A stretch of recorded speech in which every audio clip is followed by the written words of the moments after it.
Now turning to a major diplomatic development, Chinese Foreign Minister Wang Yi is on a crucial two-day visit to India. On day one, he met with External Affairs Minister Dr. S. Jaishankar.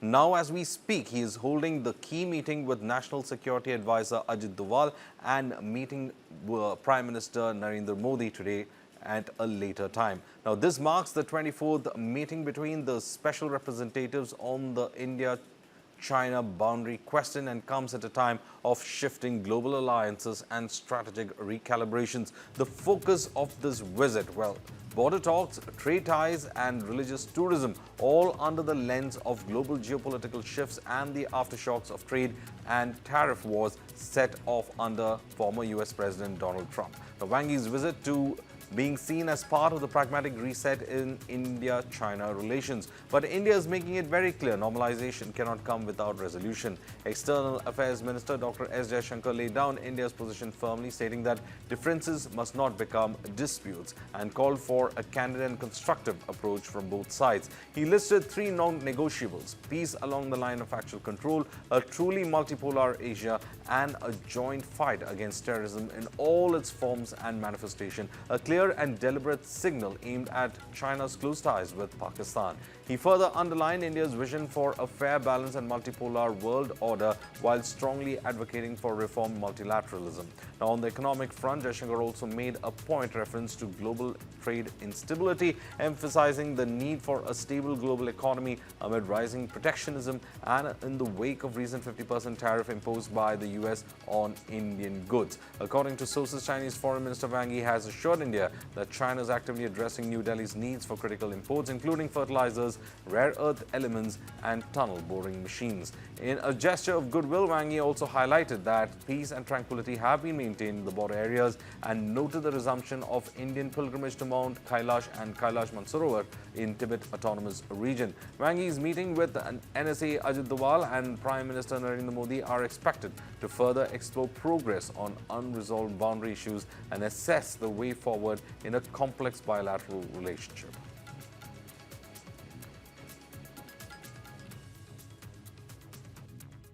For the 24th round of talks between the special representatives of India and China. This is also the first visit by a Chinese minister since our leaders met in Kazan in October 2024. This occasion provides us an opportunity to meet and review our bilateral ties. It is also an appropriate time to exchange views on the global situation and some issues of mutual interest. Having seen a difficult period in our relationship, Excellency, our two nations now seek to move ahead. This requires a candid and constructive approach from both sides. In that endeavor, we must be guided by the three mutuals: mutual respect, mutual sensitivity, and mutual interest. Differences must not become disputes, nor competition conflict. Today, our talks will cover economic and trade issues, pilgrimages, people-to-people contacts, river data sharing, border trade, connectivity, and bilateral exchanges. I would like to follow up on some particular concerns that I had brought up with you, Excellency, when I visited China in July. You, Excellency, will also be discussing, border issues with our Special Representative, National Security Advisor Ajit Doval tomorrow. Show their responsibilities as I'm seeking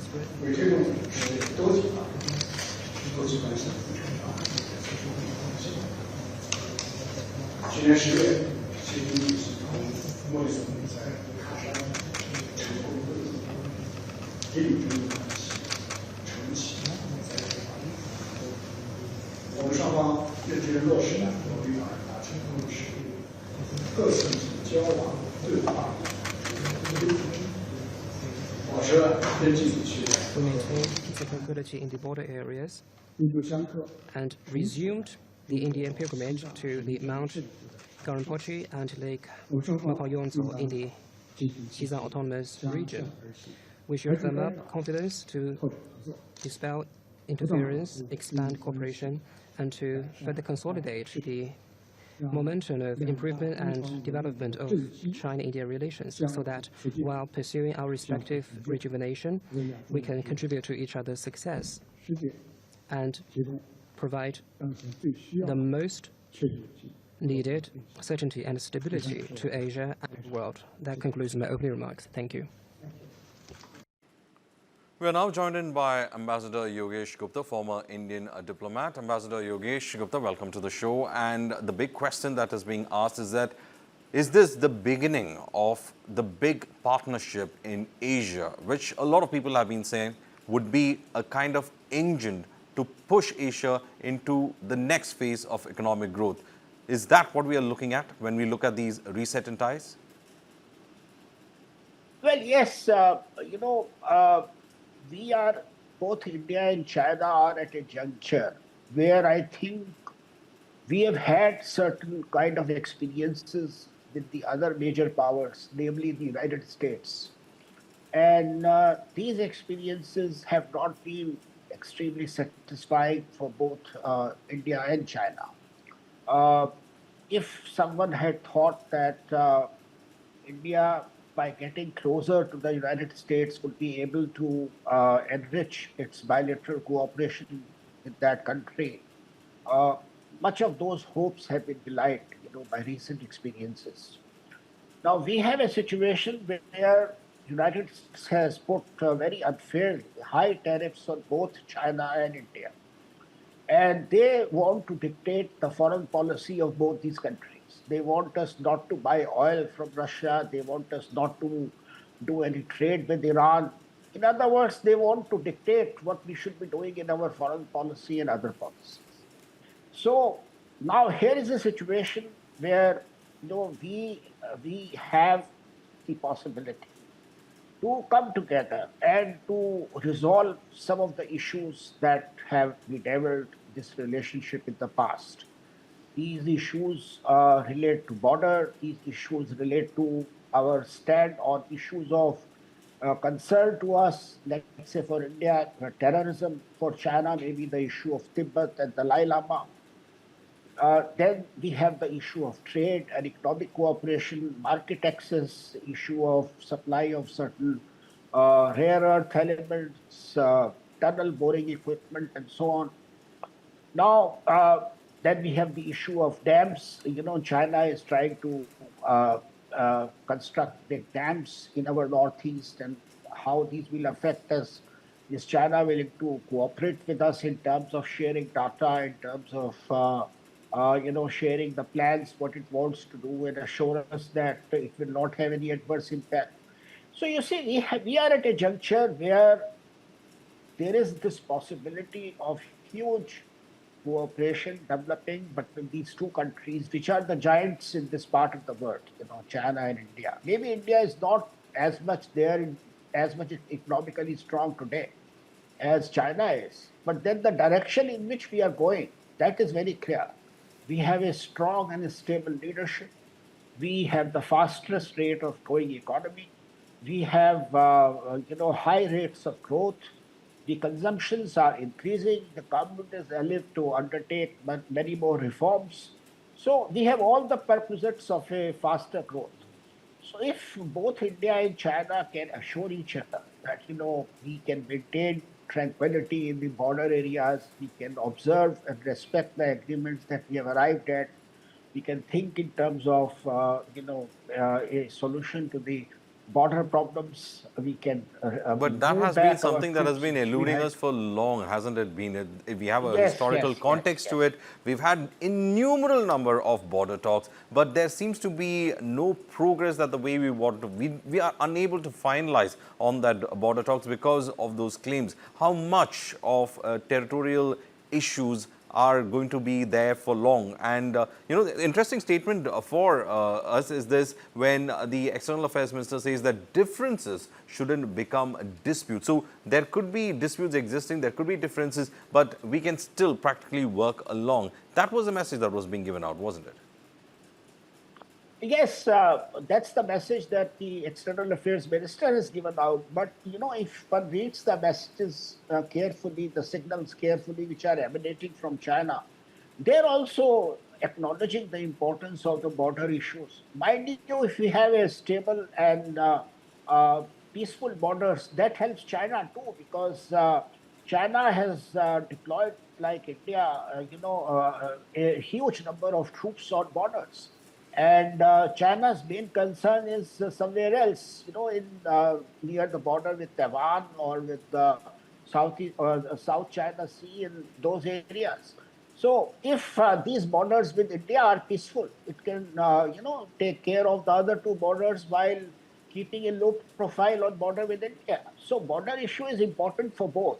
Now, in the past, there has been this feeling, that China has been trying to take advantage of the undelineated borders with India. Now, can China sort of assure us in terms of maintaining peace and stability, in terms of observing what has been agreed upon, that both sides will be able to patrol in the designated areas?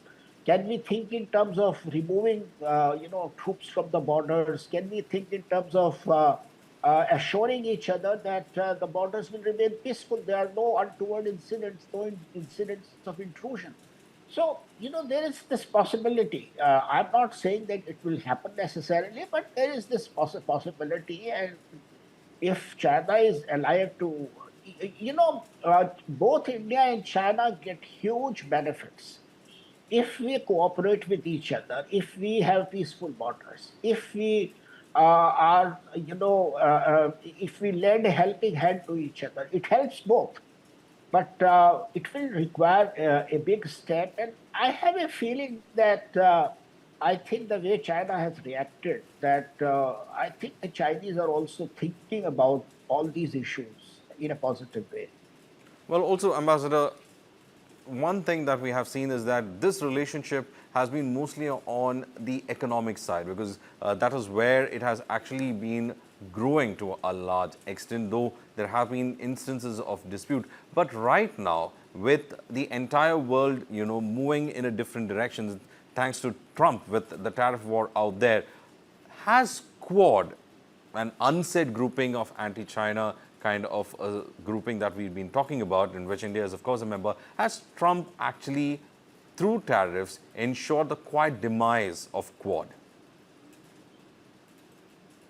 Well, let us not come to any hurried conclusion right now, because there has been a dip, or there has been some tensions in our relationship with the United States. I think we will watch all this as we go along. We will keep our options open. We would like to.